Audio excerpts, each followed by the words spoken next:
How's it going, everybody? Welcome back to another YouTube video.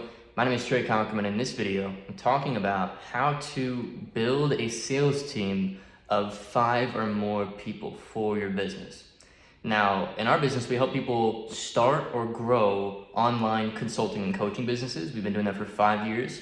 We've got almost 30 people at $1 million a year or more, and 3 people at $10 million a year, and hundreds at 6 figures. So we've been doing this a long time. And in this video, I'm talking about how I manage, I'll show you this here in Slack, how we manage a sales team of just tons of people. We've got just tons of people, okay? I think we've got like 9 people on the sales team now. Okay, and I think that how that breaks down is, we have 8. We have 4 what we call setters and 4 what we call closers. Okay, so let me talk about how to manage and lead a team. All right, so the very first thing that you need to make sure that you have is scalable economics. So your business has to actually scale. And what I mean by that? Well, I mean there has to be profit left over for you to reinvest back into the growth of the business. This sounds obvious, but a lot of people actually don't have this. At least not when they're not the one selling, they're not the one delivering. Right? If you've built your business all around you, and you've built your business all around your personal brand or your ability to be one-on-one present with your clients, whatever it might be, then it's going to be really, really hard for it to scale beyond you. That's the first thing. And then the second thing is, when I say scalable economics, I mean the business literally, at the end of the day, has enough money left over to pay the team and still be profitable. Okay, so this is where you have to get really innovative in marketing and actually build a marketing system that benefits your company. So we spend about $4,000 to $5,000 a day on Facebook advertising.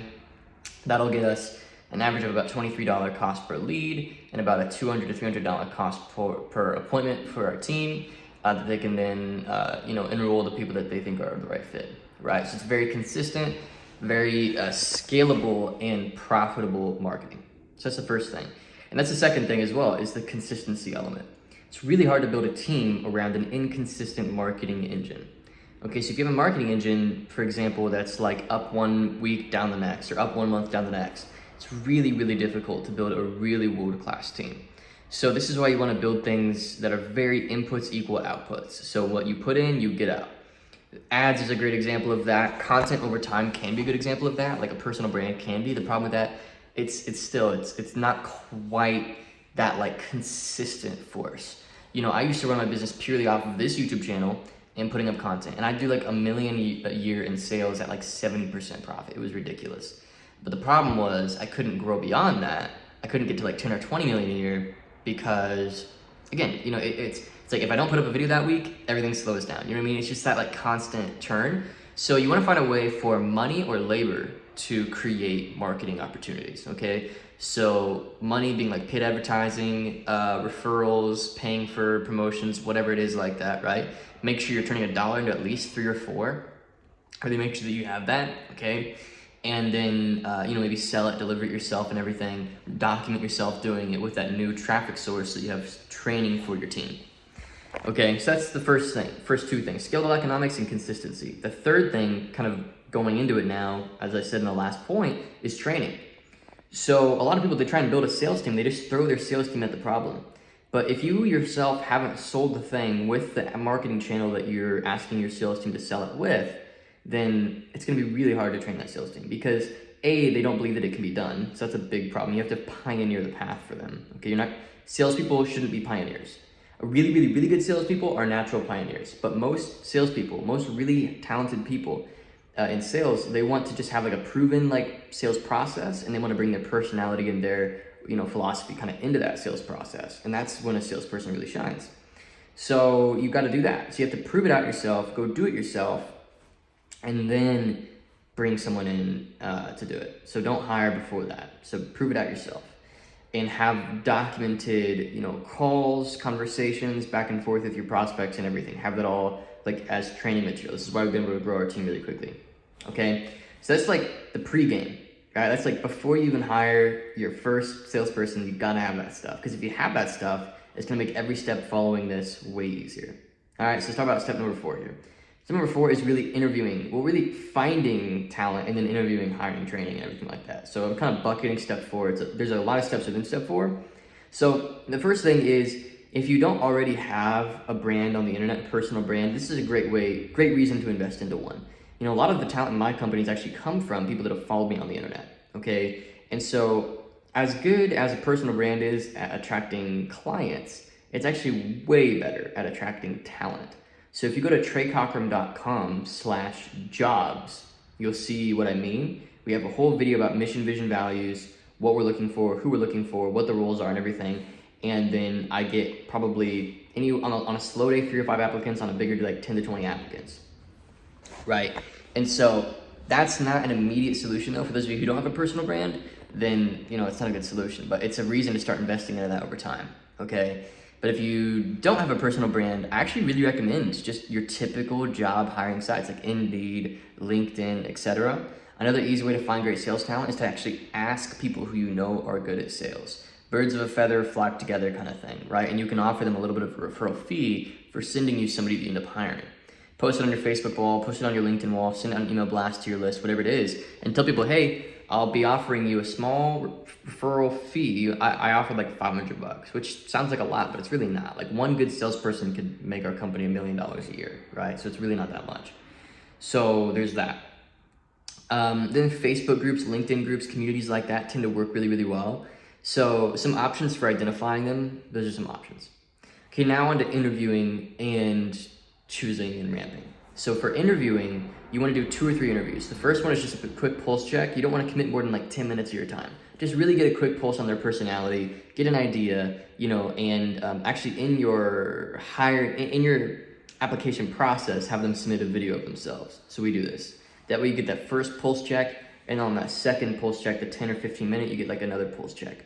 And you're just like going with your gut. You know what I mean? Like sometimes people just rub you the wrong way. You don't want to entertain those relationships. Sometimes people rub you the right way. Go ahead and move them to the second stage, which is a proper interview.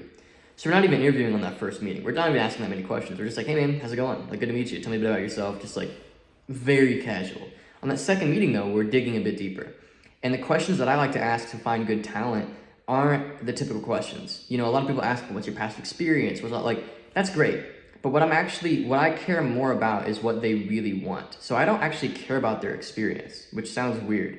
What I care about is what they want, how badly they want it, and if they see my business as being a vehicle to them getting it. Because then on the inside of them working within the business, I can train and promote and everything within the business and pour into them and coach them and everything. Because they're like, oh, I really just want to make 10 grand a month, and I want to work on my laptop making 10 grand a month, and I really want that for these reasons, You know what I mean? And if they're highly motivated and they've got strong whys and strong goals, then it's like, cool, like, are you coachable? And the way that you see if they're coachable is you have a second interview, and you do a little bit of role play with them, and you just kind of see where they're at. You give them some feedback and see how they receive the feedback. And if they receive the feedback poorly, then it's like, okay, you're dealing with somebody who thinks they know it all, and know-it-alls never perform. You have to have a very humble heart to succeed in sales, especially when you're working with somebody who already has pioneered the sales process, which if you did step 1 through 3 properly, then you'd have that process. So that's kind of step 4. That's kind of interviewing, right? I'm just looking for what they want, why they want it. I also ask them what their favorite books are, if they have any influencers that they've followed on the internet, like any sales influencers. And obviously I care about their past experience, but honestly not that much, because I like sales, and if you're like me, then you like sales, and I can teach anybody sales as long as they're willing to like put aside their ideas of what sales is and just learn a proper like philosophy regarding it, right?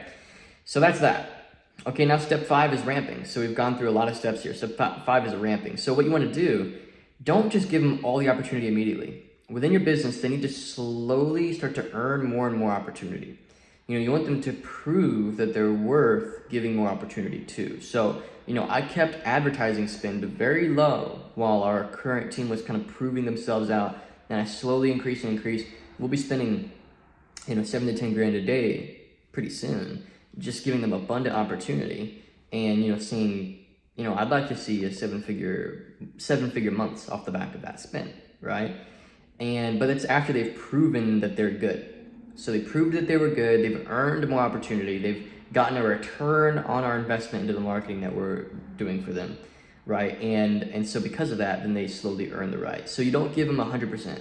You don't even give them 50%. You give them like 10 or 20% ownership. Let them earn it, give them a little more. Let them earn it, give them a little more.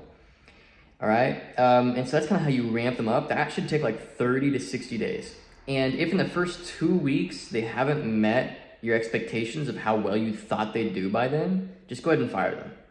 And there's no real lines in the sand of like how well they're supposed to do or how well, like there's no lines. It's just like, you just know. If it's 2 weeks in, you're not excited about the relationship, just let them go. Don't waste their time. You know what I mean? It's like anything else. It's like any other relationship. Like, don't waste their time, don't waste your time. If you're not happy to be in the relationship, just get out of the relationship.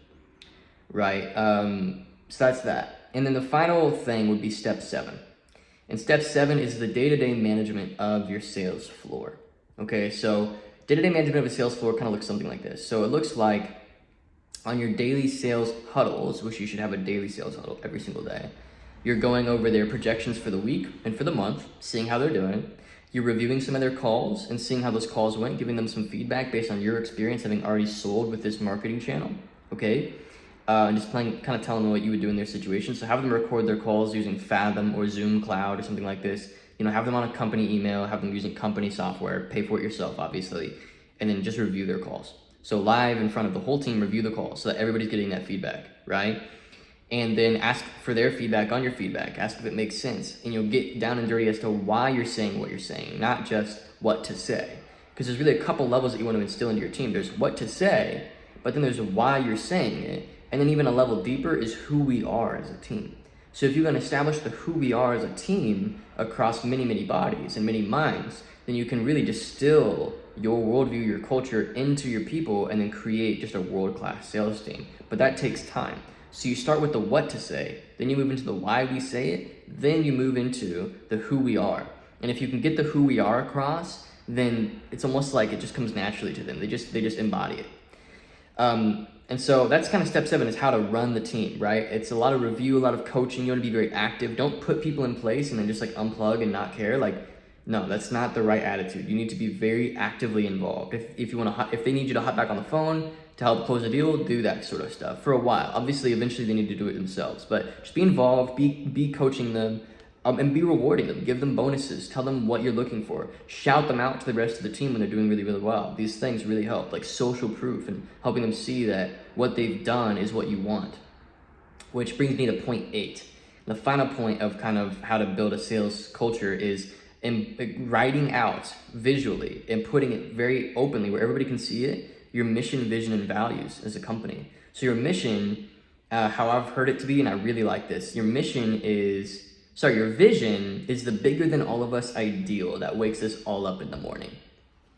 So for example, our vision is to improve the human condition one person at a time by giving real experts, thought leaders, and leaders in general, the tools, mental models, and strategies necessary to become ridiculously wealthy, selling their input online, right?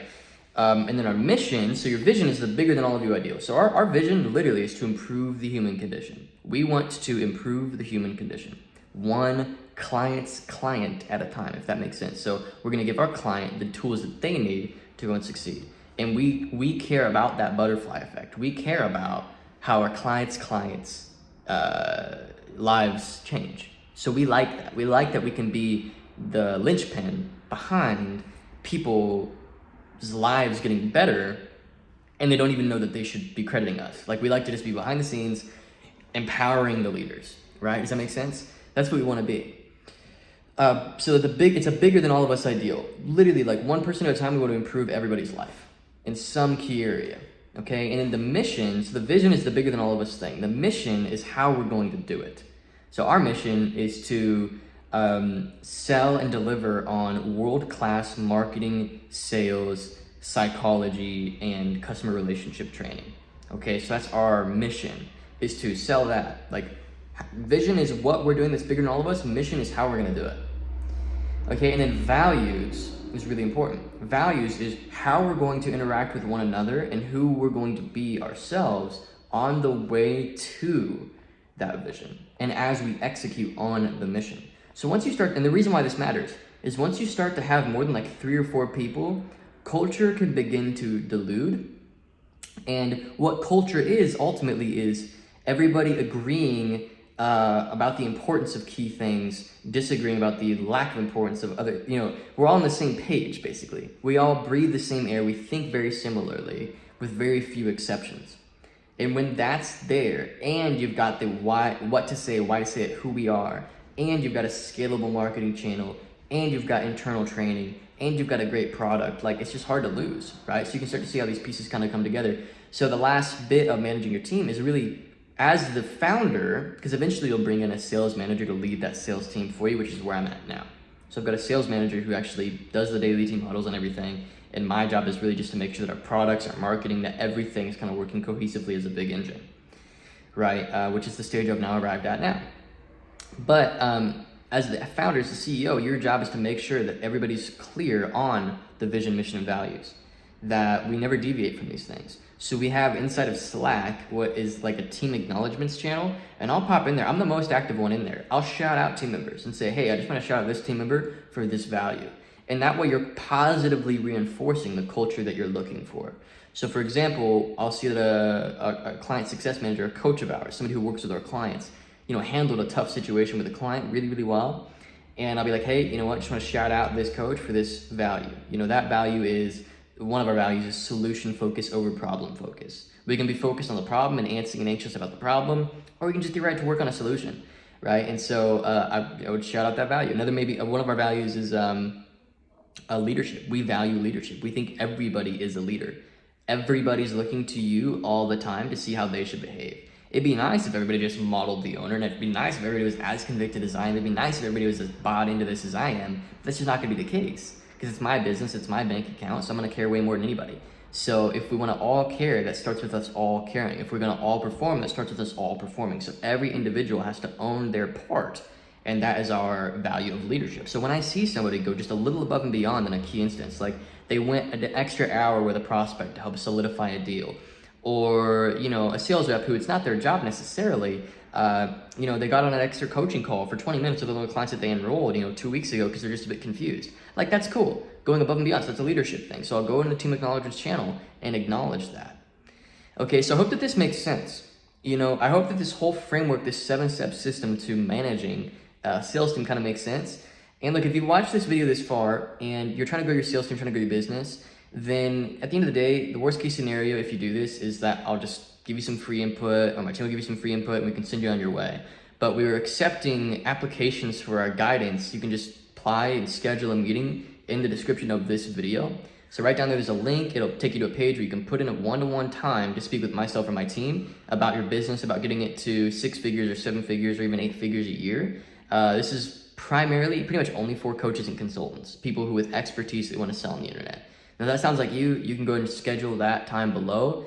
And if all this call does is just give you some clarity about, maybe some next steps you can take, or help you understand maybe some of your bottlenecks right now, and you decide not to make an investment into your business, that's totally fine. There's no pressure to do that, and it'll still be a really valuable meeting. So go ahead and do that beneath this video.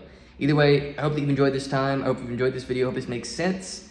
Please leave your thoughts in the comments below. Let me know what other videos you want me to make, and I'll see you all in the next one. Bye.